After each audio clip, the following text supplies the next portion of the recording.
কালের সাক্ষী হয়ে আজও দাঁড়িয়ে আছে জকিগঞ্জের সেই সাজিদ রাজার বাড়ি। সেই 13 চালা টিনের ঘর আজও যেন কালের সাক্ষী হয়ে দাঁড়িয়ে রয়েছে, এই পুরনো স্মৃতিকে মনে করিয়ে দেয়। বাড়ির মধ্যখানে রয়েছে সেই শত বছরের পুরনো প্রাচীর, যেন আজও দাঁড়িয়ে রয়েছে অক্ষত অবস্থায়। হাজার হাজার বছর থেকে ধর্মকর্ম যেভাবে বিদ্যমান আজ অবধি পর্যন্ত, সেই অনুপাতে সেই সাজিদ রাজার প্রিয় মসজিদটি আজও আপনাদের সামনে বিদ্যমান রয়েছে, আর যা থাকবে কিয়ামত অবধি পর্যন্ত। 18 শতকের প্রথম দিকে জমিদার সাজিদ রাজা জকিগঞ্জ উপজেলা সহ পার্শ্ববর্তী কয়েকটি শাসন করতেন, আর প্রজাদের দেখভাল করার জন্য কাঠের তৈরি গাড়ি কিংবা ঘোড়া দিয়ে পুরো রাজ্য ঘুরে ঘুরে বেড়াতেন, আর প্রজাদের দুঃখ সুখের খবর নিতেন। তার নির্মিত বাড়ি, বিচারালয়, মসজিদ এবং পুকুর আজও ইতিহাস আর ঐতিহ্যের নিদর্শন হয়ে দাঁড়িয়ে রয়েছে। তো দর্শক, আমরা এই মুহূর্তে রয়েছি জকিগঞ্জের সাজিদ রাজার বাড়িতে, এবং আজকে সাজিদ রাজার বাড়ি এবং অনেক অজানা ইতিহাস আজ আপনাদের সামনে আমরা তুলে ধরব। সেই পুকুর কিংবা ঘাট আজও বিদ্যমান রয়েছে কালের সাক্ষী হয়ে। আপনাদের সামনেই আজ সাজিদ রাজার অজানা ইতিহাস তুলে ধরব। আশা করি শেষ অবধি পর্যন্ত আমাদের সাথে থাকবেন এবং আজকের এই অজানা তথ্য জানতে পাবেন আমাদের আজকের এই ডকুমেন্টারি থেকে। এই সেই ঘর যা আজও দাঁড়িয়ে আছে খোলা আকাশের নিচে। নেই মানুষ, নেই রাজা, নেই প্রজা, শুধু দাঁড়িয়ে আছে বিচারালয় আর সেই রাজার ব্যবহৃত ঘরখানা। এই সেই অন্দরমহল। আমরা প্রবেশ করেছি সাজিদ রাজার বাড়িতে।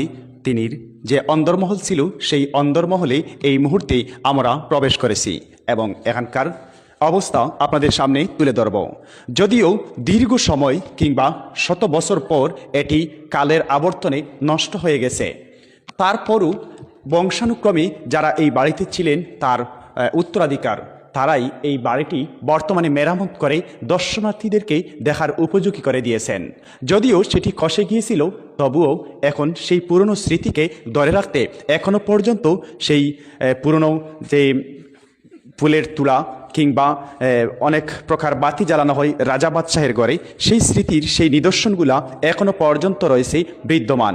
এবং অন্দরমহলে কি রয়েছে আপনারা সেই প্রাচীন নিদর্শন দেখতে পাচ্ছেন সাজিদ রাজার বাড়িতে। কালের আবর্তনে সবকিছু হারিয়ে গেলেও সেই পুরনো স্মৃতি, ইতিহাস আর ঐতিহ্য কখনো মুছবে না, কিংবা যুগ যুগ ধরে তা কালের সাক্ষী হয়ে দাঁড়িয়ে রবে। জকিগঞ্জ উপজেলার বৃহত্তর 8 গ্রামের 4 গ্রামে ঐতিহাসিক সাজিদ রাজার বাড়িটি অবস্থিত। 8 গ্রাম বাজারের সন্নিকটে সুরমা নদীর তীরে অবস্থিত বিখ্যাত এই জমিদার বাড়িটি জকিগঞ্জের ইতিহাস ও ঐতিহ্যের গুরুত্বপূর্ণ অংশ। ঐতিহাসিক এই বাড়িটির নাম শুনেননি এমন মানুষ জকিগঞ্জ তথা পূর্ব সিলেটে খুঁজে পাওয়া দুষ্কর। স্থানীয় মানুষদের পাশাপাশি প্রতিদিন প্রচুর পর্যটক দেশের বিভিন্ন প্রান্ত থেকে বাড়িটি দেখতে আসেন। ঘুরে ঘুরে বিলুপ্ত প্রায় বিশাল এই পুরনো ঐতিহ্য দেখে মুগ্ধ হন মানুষ। প্রায় 15 একর জমির উপর নির্মিত ঐতিহাসিক এই বাড়িটি তখনকার জমিদার সাজিদ রাজা অষ্টাদশ শতাব্দীর প্রথম দিকে নির্মাণ করেন। তিনি খুব শৌখিন ও রুচিশীল ছিলেন। এজন্য দৃষ্টিনন্দন এ বাড়িটি নির্মাণ করতে সুদূর কলকাতা থেকে কারিগর নিয়ে আসেন। সে সময় কলকাতায় প্রকৌশলী ও কারিগরদের সুনাম সারা ভারতবর্ষে ছিল। ব্রিটিশদের অনেক দৃষ্টিনন্দন স্থাপনা তৈরি করে সুনাম অর্জন করেছিলেন কলকাতার প্রকৌশলীরা। বাড়িটিতে বিলুপ্ত প্রায় একটি বসতঘর রয়েছে। প্রয়োজনীয় সংস্কারের অভাবে মূল এ প্রাসাদটি ভেঙে পড়েছে। কালের সাক্ষী হয়ে শুধু দেয়ালের কিছু অংশ বাকি আছে। একটি সুদৃশ্য 13 চালার ঘর। প্রত্যন্ত দৃষ্টিনন্দন এ ঘরটি রাজার বৈঠকখানা হিসেবে ব্যবহৃত হতো। এছাড়াও এটি বিচারালয়, সুদৃশ্য একটি মসজিদ এবং বিশাল বড় একটি দিঘি আজও বিদ্যমান রয়েছে। 13 চালার টিনের তৈরি বৈঠকখানাটি আধুনিক স্থাপনাকেও যেন হার মানায়। গড়টির নির্মাণ শৈলী অত্যন্ত দৃষ্টিনন্দন ও মজবুত। নির্মাণের এত বছর পরও এটি টিকে আছে।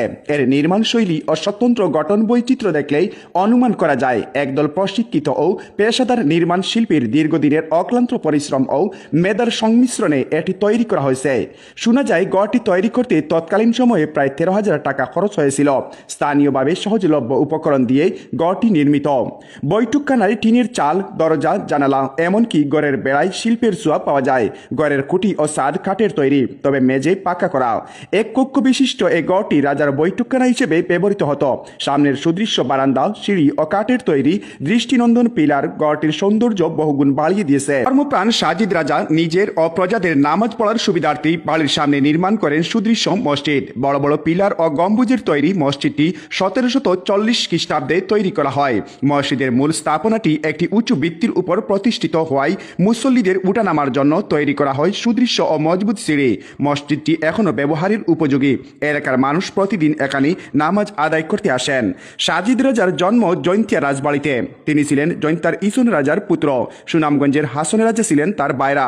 শোনা যায় হাসন রাজার সাথে সাজিদ রাজার খুব ঘনিষ্ঠতা ছিল।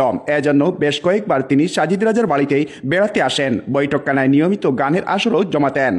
উল্লেখ্য, জৈন্তিয়া রাজ্যের ইতিহাস প্রায় 1000 বছরের। এটি একটি স্বাধীন ও সমৃদ্ধশালী রাজ্য ছিল।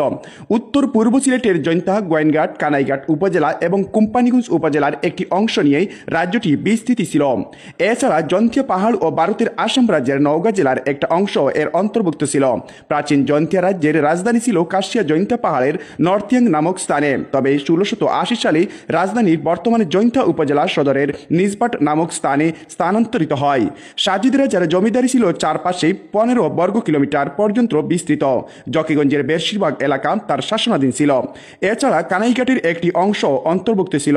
তবে 1947 সালে দেশভাগের সময় জমিদারি একটি বড় অংশ ভারতের অভ্যন্তরে চলে যায়। তিনি খুব প্রজাবান্ধব ও ধর্মপ্রাণ ছিলেন।